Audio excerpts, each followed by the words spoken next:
Hi, Grand Prairie. I'm Mrs. Cora, and I am a second grade teacher in Purple. And today I'm going to be reading from Charlotte's Web, chapter 15, called The Crickets. The crickets sang in the grasses. They sang the song of summer's ending, a sad, monotonous song. Summer is over and gone, they sang, over and gone, over and gone. Summer is dying, dying. The crickets felt it was their duty to warn everybody that summertime cannot last forever. Even on the most beautiful days in the whole year, the days when summer is changing into fall, the crickets spread the rumor of sadness and change. Everybody heard the song of the crickets. Avery and Fern Arable heard it as they walked the dusty road. They knew that school would soon begin again. The young geese heard it and knew that they would never be little goslings again. Charlotte heard it and knew that she hadn't much time left. Mrs. Zuckerman, at work in the kitchen, heard the crickets, and a sadness came over her, too. Another summer gone, she sighed.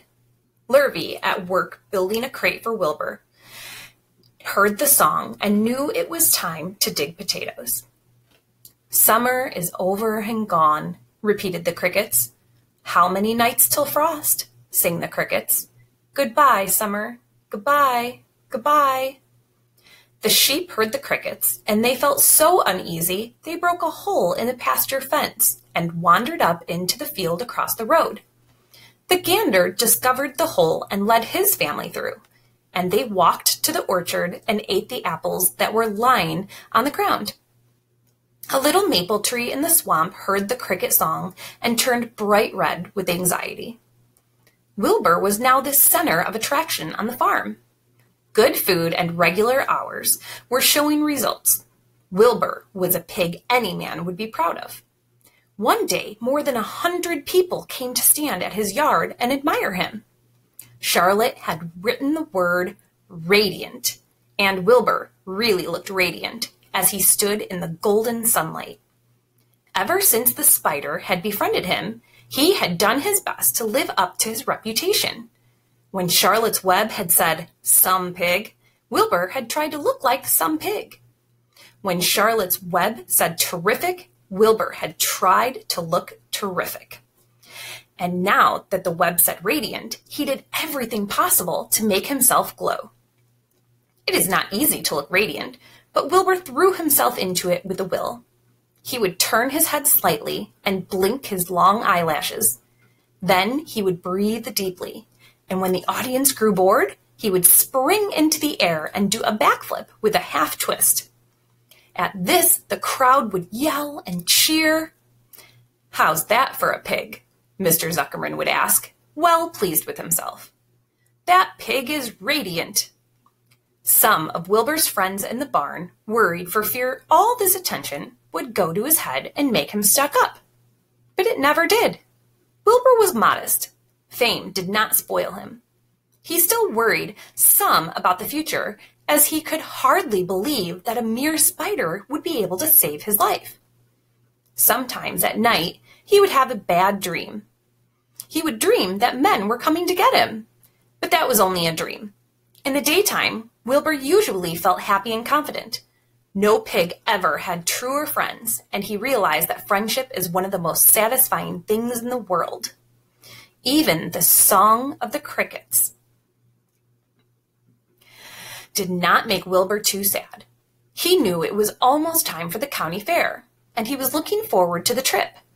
If he could distinguish himself at the fair and maybe win some prize money, he was sure Zuckerman would let him live. Charlotte had worries of her own, but she kept quiet about them. One morning, Wilbur asked her about the fair. "You're going with me, aren't you, Charlotte?" he said. "Well, I don't know," replied Charlotte. "The fair comes at a bad time for me.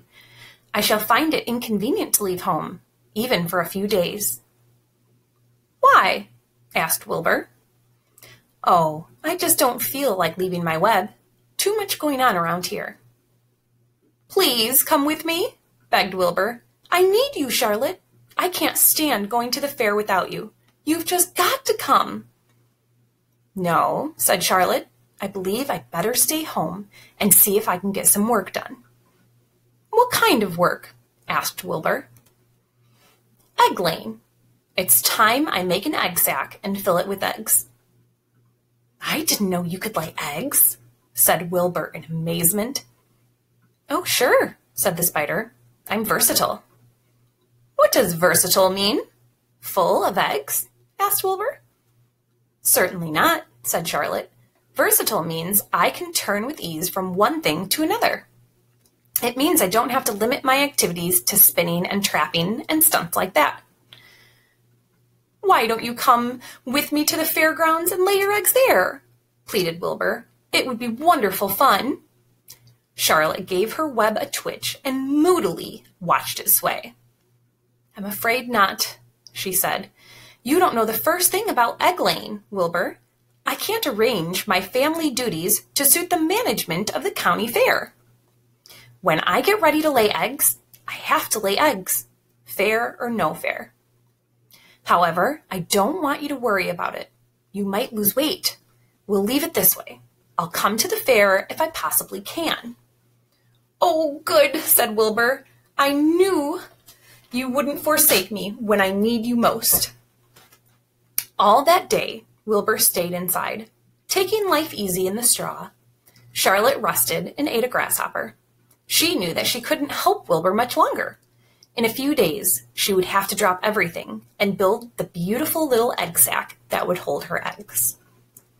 And that's the end of the chapter. I hope you enjoy the rest of the book.